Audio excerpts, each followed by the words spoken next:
오늘 말씀은요, 억지로 진 십자가의 은혜입니다.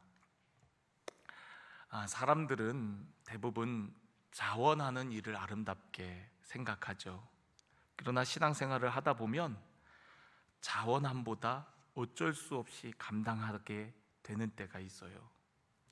가기 싫지만 가야 하는 경우, 하기 부담스럽지만 맡아야 하는 사역, 시간이 없지만 헌신해야 하는 순간이 있습니다. 우리 관리부 참 보이지 않는 곳에서 수고하시는 분들이에요.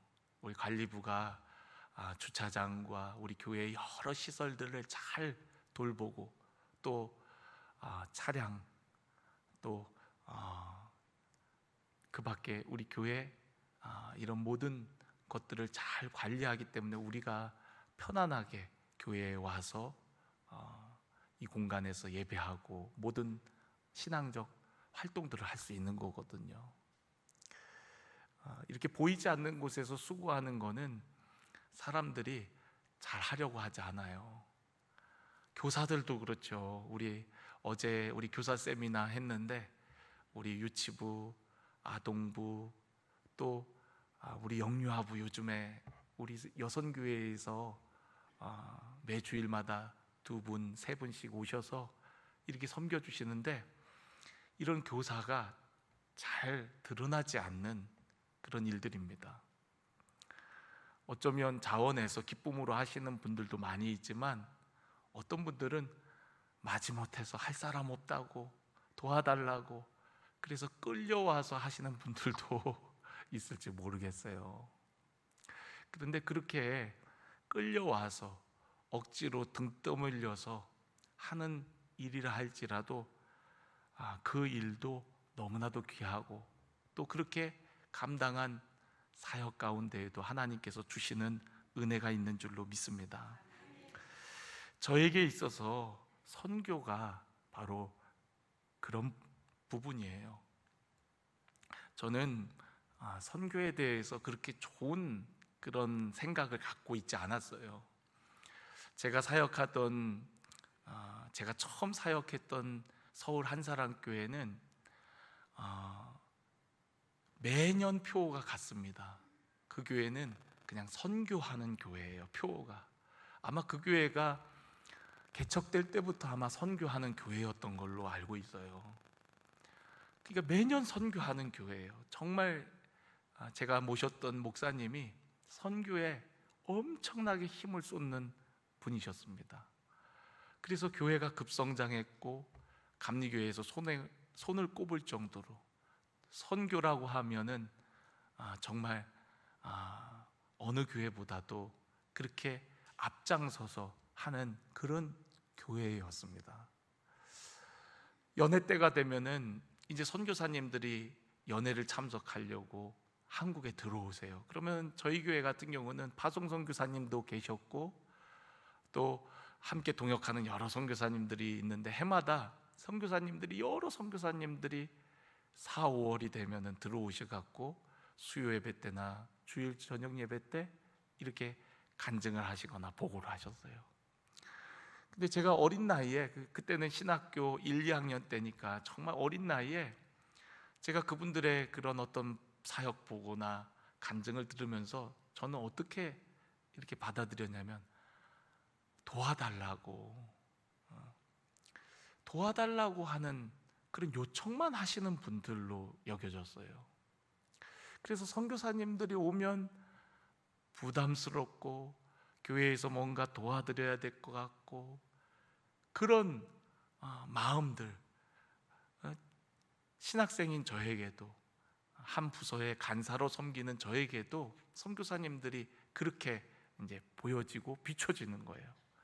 그러니까 선교사님들 오시면은 이렇게 교회에서 섬기고 그러는 것들이 저에게는 그렇게 좋게 느껴지지가 않았었어요. 그래서 선교에 대해서 그렇게 좋은 인상은 아니었단 말이죠. 그런데 우리 교회는 그렇게 선교를 열심히 하는 교회였어요. 그 교회에 거의 3년 동안 사역을 했지만 정말 선교하는 교회인데, 정작 저는 그 선교회는 전혀 관심이 없었습니다. 그러고 나서 이제 아버지 교회인 청주 에덴 교회에 와갖고 청소년 부를 맡아갖고 이제 사역을 하게 되었는데, 우리 선생님 중에 조금 까탈스러운 선생님 하나가 있었거든요. 근데 그 선생님이 어느 날 저에게, 그때는 이제 제가 전도사인데, 전도사님, 우리 교회도 저기 어느 교회처럼 이렇게 선교 여행 같은 거 안 가나요? 그러면서 그러는 거예요. 어느 교회는 일본 다녀왔는데 너무 좋았고 뭐 어쩌고 저쩌고 뭐 그러면서 막 얘기를 해요. 그 얘기를 들으니까 제가 오기가 나갔고, 우리 교회도 다 계획하고 있다고. 사실은 거짓말이었어요. 아무런 계획이 없었어요.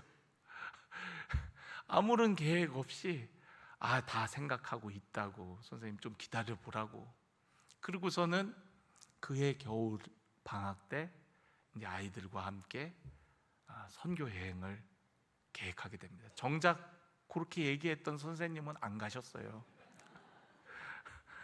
그런데 그 선생님이 그렇게 얘기를 해갖고, 한 번도 제가 누군가를 데리고서 선교 트립을 가본 적이 없었던 제가 선배들에게 물어 또 학교에 선교 훈련원이 있었거든요. 거기에 찾아가서 여러 정보들을 수집해갖고 그렇게 해서 이제 선교 트립을 처음 가게 된 거예요.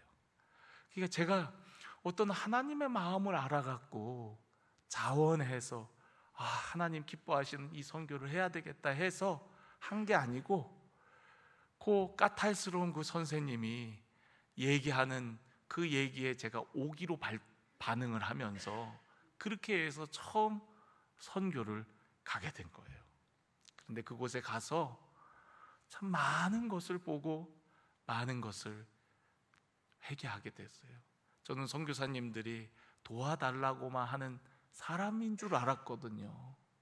교회에 와서 늘 손 벌리고 도와달라고 하는 사람들인 줄 알았는데, 선교지에 가보니까 선교사님들처럼 많이 도와준 사람이 없더라고요. 사람들을 선교사님처럼 그렇게 섬김의 삶을 살고 있는 분들이 없더라고요. 저는 그분들이 도와달라고 맨날 요청하는 사람들인 줄 알았는데, 그분들은 선교지에서 정말 예수님처럼 많은 일들을 행하고 많은 것들을 도와주고 섬기는 사람들이었더라고요. 그때 저에게 이제 선교사에 대한 인식이 바뀌기 시작했어요. 이분들을 도와야 되는구나. 내가 가지 못하면 우리는 보내는 선교사로서 이분들을 위해 기도하고 우리가 도울 수 있는 것들은 또한 도와야 되는 거구나. 그것이 하나님 나라를 위해서 필요한 사역이구나 하는 것을 그제서야 제가 선교지에 가서 보고 나니까 그 선교의 눈이 조금씩 뜨이기 시작한 거예요. 그러니까 여러분, 저는요, 제가 자원해서 간 게 아니었어요. 상황적으로 밀려서 그렇게 가게 됐는데, 가서 보니까 그것이 바로 하나님의 부르심이었고 저를 향한 하나님의 계획이었다는 것을 알게 되어집니다. 사실 이번 필리핀 선교도 준비하면서 사실 그런 마음이 없었던 것은 아니에요. 1월에 청년 학생들과 우리가 필리핀 그 아이따족을 다녀왔거든요.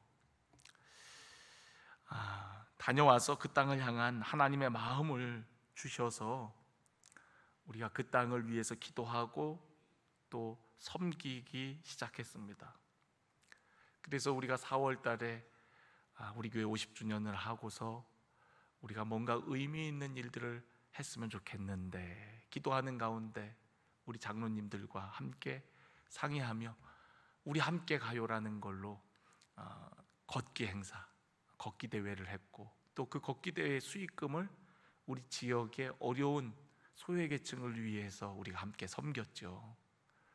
그리고 난 후에 이제 선교사님이 오셔서 우리에게 또 뜨겁게 도전해 주셔갖고 또 많은 분들이 선교원금을 드려주시고, 또 자린고비 작은 절약을 통한 우리가 나눔을 실천하면서 그것을 가지고 아이따족에 필요한 일을 해드리기로 했습니다. 그래갖고 그 일이 뭐였냐면 신학교 채플을 다시 지어드리는 일이었고요.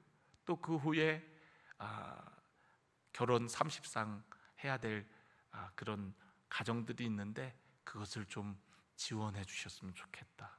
또 어떤 분들은 그곳에 가난하고 어려운 아이들이 먹을 것이 없어 갖고 굶는다는데 일주일에 한 번 급식을 해주거든요. 그러니까 일주일에 한 번만 잘 먹어도 애들이 굶어 죽는 일은 없을 테니까 그 사역을 또 귀하게 여겨갖고 여러 성도님들이 그 사역에 동참해서 또 우리가 급식도 이렇게 섬겨드렸습니다.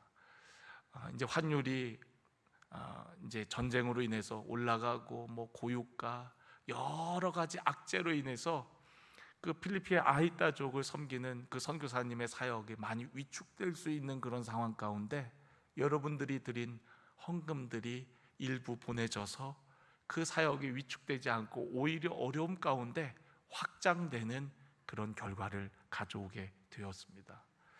그리고 선교사님은 이제 채플도 봉헌되고 그랬는데 목사님 그래도 와서 성도님들과 와서 함께 예배드리고 그 현장을 보시고 또 함께 은혜를 나누면 좋겠다고 요청이 왔어요. 요청을 해왔어요.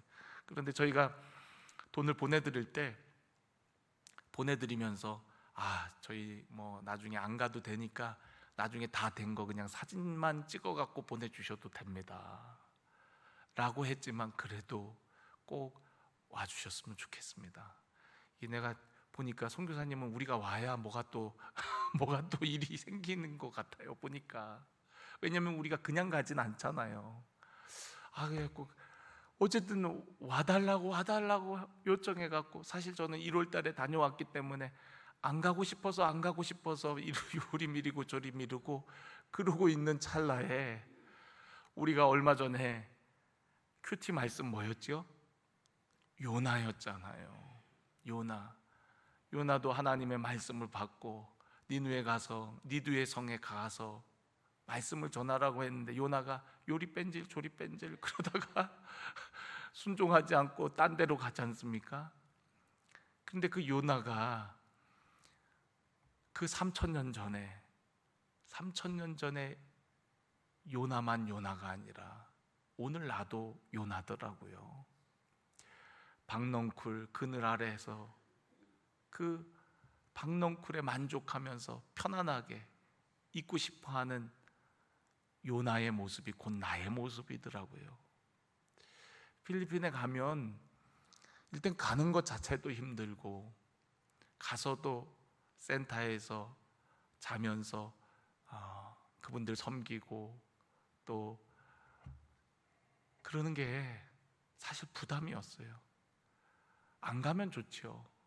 그런데 거기서는 꼭 와서 함께 은혜를 나누었으면 좋겠다고 하니 그래서 어떻게 해야 되나 미적 거리다가 임박해서야 이렇게 몇 분들이 또 자원해서 기쁨으로 8명은 자원해서 가는 거고 1명은 자원하지 않아서 그래서 이제 어쨌든 그렇게 해갖고 가게 된 거예요. 선교팀을 구성해서 가려고 하면 준비해야 될 것도 많고요, 감당해야 할 것도 다 부담으로 느껴졌어요. 내가 꼭 가야 하나? 그냥 부목사님을 보낼까? 어떻게 할까? 교회와 가정을 비우는 것도 제 마음에는 편치 않거든요. 뭐 제가 평소에 아이들을 신경 쓰는 건 아니지만 저도 고3 아빠입니다, 여러분. 저희 집에 고3이 있습니다. 그리고 이번 주간이요 딱 시험 기간이에요. 그런데 어쨌든 뭐 제가 평소에 뭐 아빠 노릇을 제대로 하는 건 아니니까 뭐 그건 얘기할 건 아니지만 또 가면은 몸도 힘들 텐데 여러 가지 생각이 저의 마음을 무겁게 했어요. 저에게는 선교가 때로는 하나의 일로 여겨질 때가 있어요. 그런데 요나서를 읽으면서 하나님 앞에 회개하고, 내가 하나님의 마음을 너무나도 헤아리지 못했구나. 하나님의 마음은 별로 관심 없고 내 안위, 내 편안함, 그것만 내가 너무 신경을 썼구나 하는 생각이 들었어요.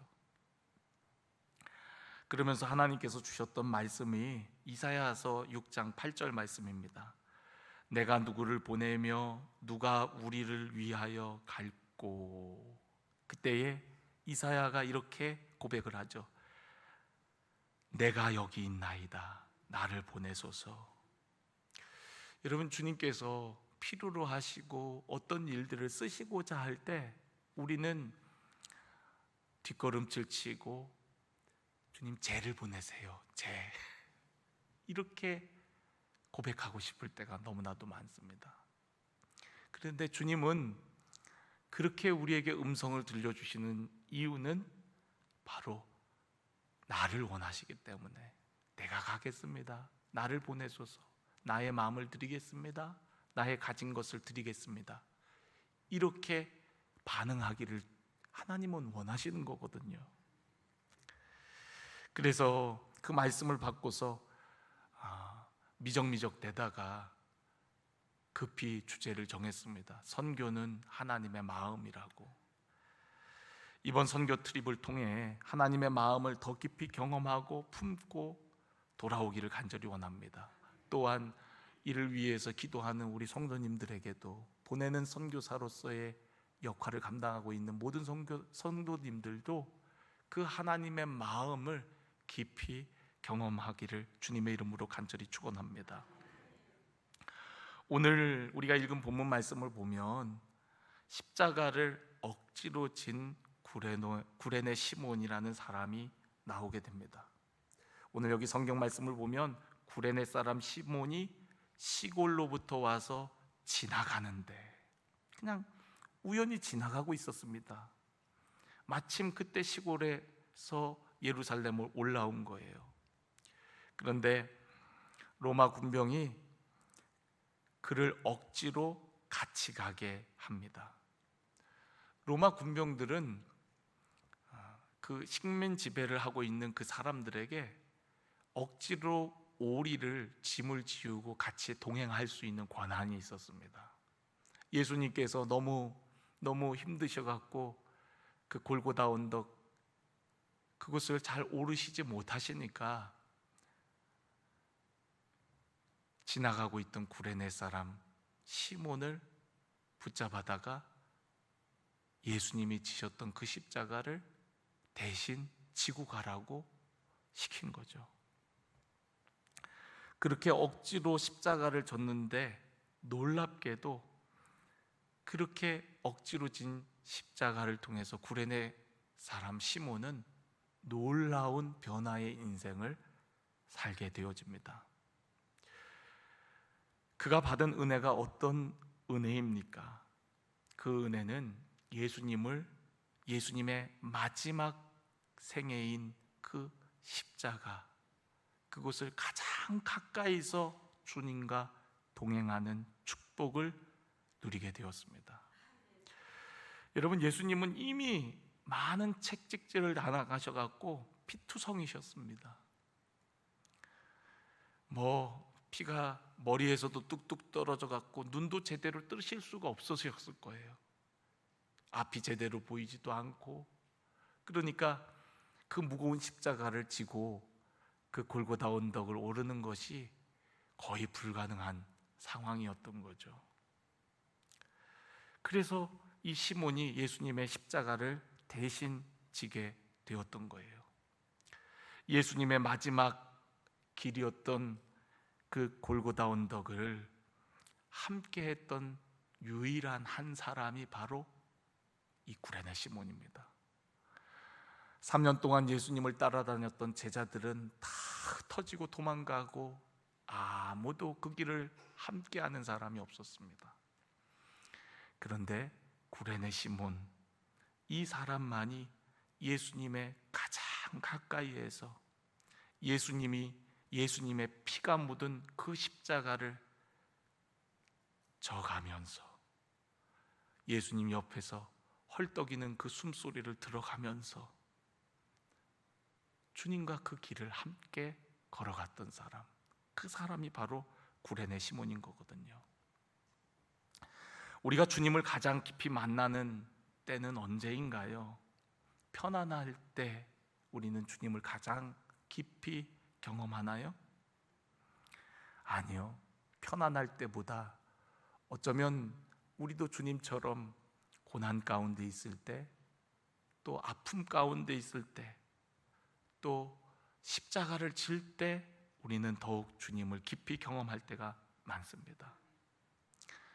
우리가 하는 사역이 편하고 좋을 때보다도 오히려 힘들고 어려울수록 우리는 더욱 주님의 그 마음에 깊이 동참하게 될 때가 있어요. 여러분, 선교도 그렇습니다. 선교지는 열악해요. 모든 것이 열악하고 환경도 익숙치 않고 덥고 불편하고 모든 게 낯선 환경들입니다. 그런데 우리는 그곳에서 더욱 주님의 일하심을 깊이 경험할 때가 많아요. 저는 여러분들이 다 1년에 한 번씩은 선교지에 나아가서 그런 선교에 함께 동역하는 성도 여러분들이 되셨으면 좋겠어요. 그 자리는 불편한 자리지만 주님을 가장 가까이 만나게 되는 자리인 줄로 믿습니다. 저는 선교하면은 늘 생각나는 한 사람이 있어요. 차인표 씨입니다.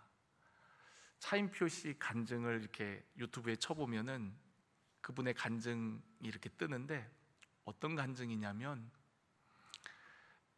이분은 이제 신앙인 가족, 모태 신앙으로 이제 자랐나 봐요. 그런데 정말 주님의 음성을 듣고 싶어서 기도도 하고 뭐 남들 하는 거 다 해봤지만 그가 나이 40이 되도록 한 번도 주님의 음성을 듣지를 못한 거예요.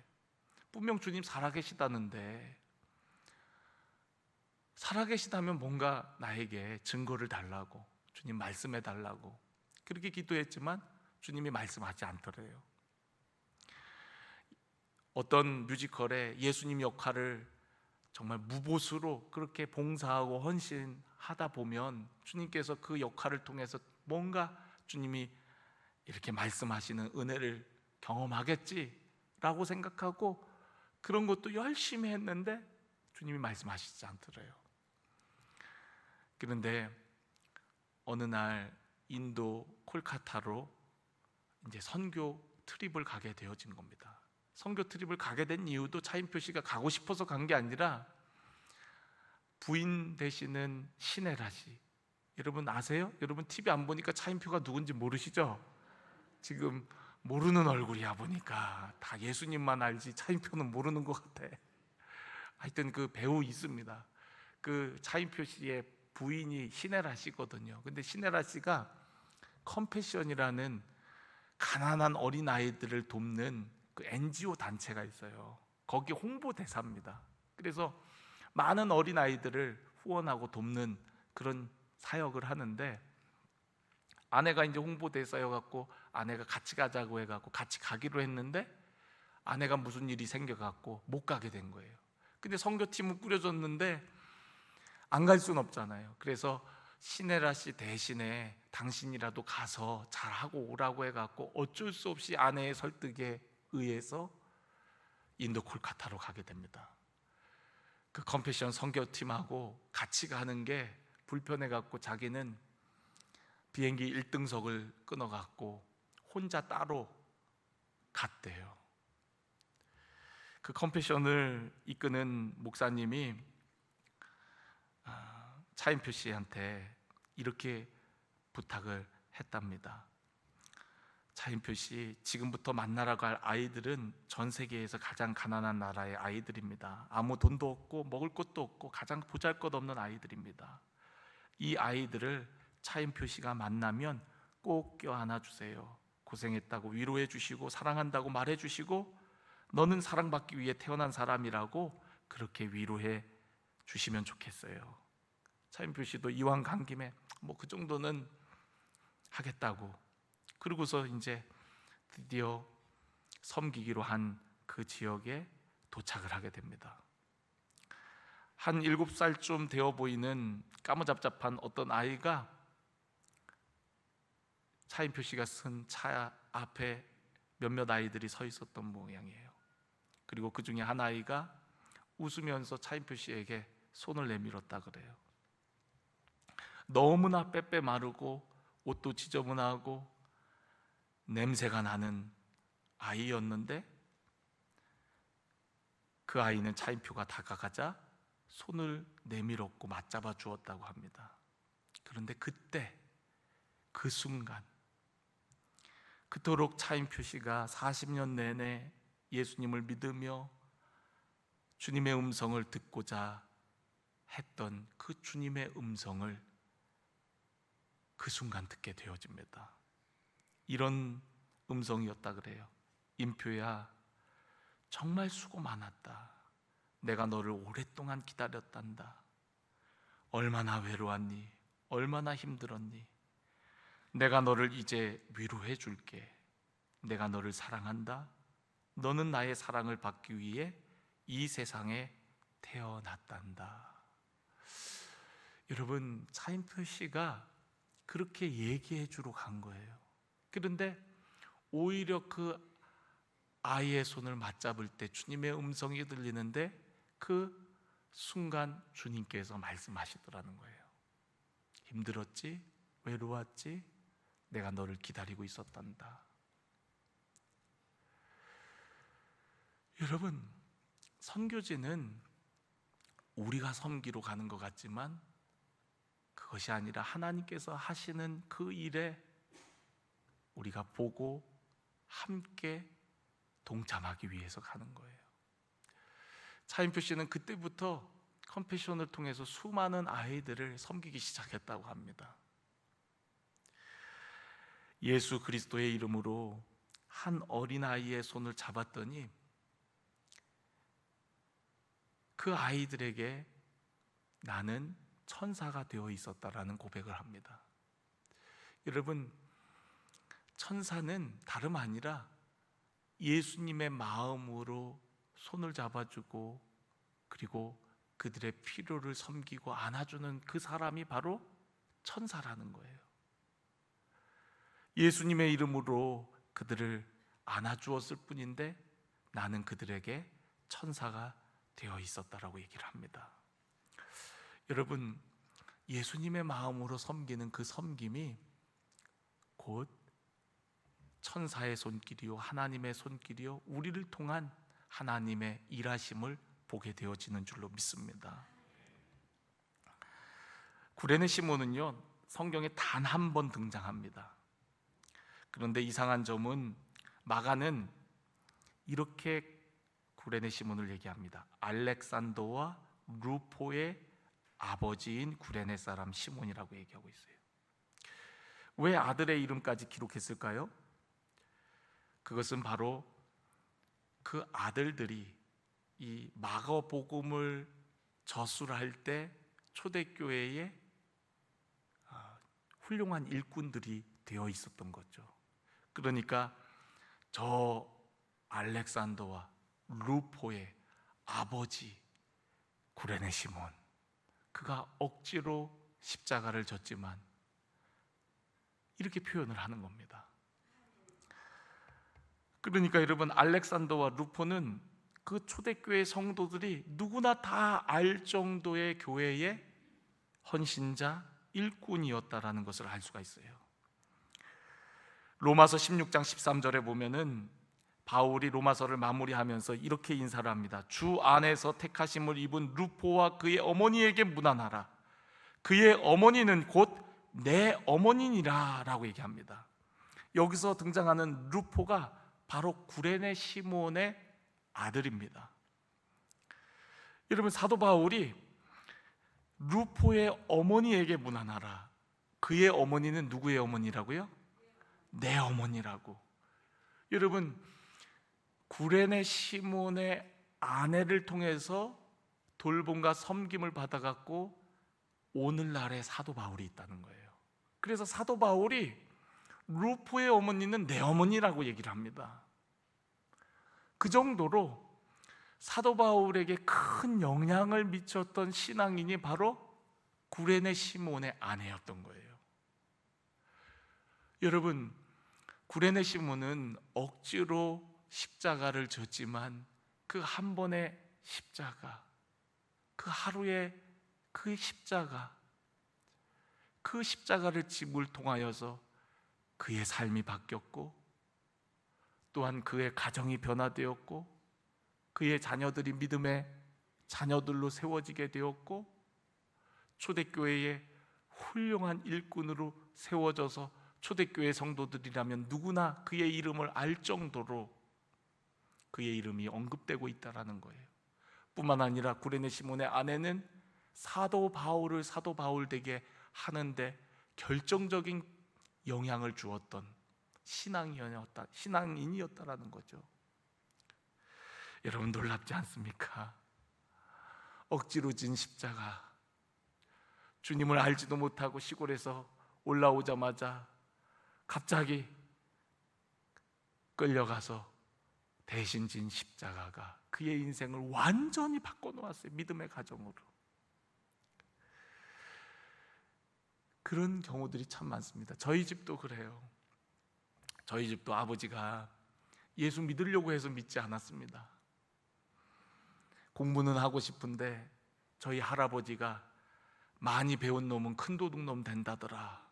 그래갖고 글만 깨치면 됐지, 이제 중학교는 가지 마라 하고, 집에서 나무나 하고 토끼나 잡고 집안일 거들면서 농사 지으면서 살라고 하는데, 6학년 때 담임 선생님이 집에 쫓아와서 요즘 시대가 어느 때인데 애들 가르쳐야 된다고, 중학교까지만이라도 공부를 시키라고 저희 할아버지를 선생님이 오셔갖고 설득을 해주신 거예요. 그래갖고 뒤늦게 학교를 보내려다 보니까 영명학교, 지금은 좋은 학교가 됐는데 그때만 해도 선교사가 세운 학교인데 그게 좋지 않은 학교였다 그래요. 그 영명학교에 뒤늦게 들어가게 된 거예요. 근데 그 학교는 미션 스쿨입니다. 선교사가 세운 학교예요. 주일 교회 가갖고 예배 참석하고 주보에다가 목사님 확인을 받아갖고 오는 게 매주일마다 숙제예요. 그러니까 저희 아버지가 사는 동네에는 교회도 없는데 10리를 넘게 걸어가갖고 교회에 가서 참석하고 확인 받아갖고, 그러면서 이제 교회를 댕기기 시작한 거죠. 그래서 이제 저희 아버지가 예수님을 믿기 시작했고, 그렇게 6년을 미션 스쿨을 다니다 보니까 믿음도 조금 생기고, 그래도 성실했나 봐요. 그러니까 교회 목사님이 예신학교 보내라고, 대전에 있는 모건대학교라고 있는데 거기에 가면 그 학비가 없어도 학교를 다닐 수 있다라고.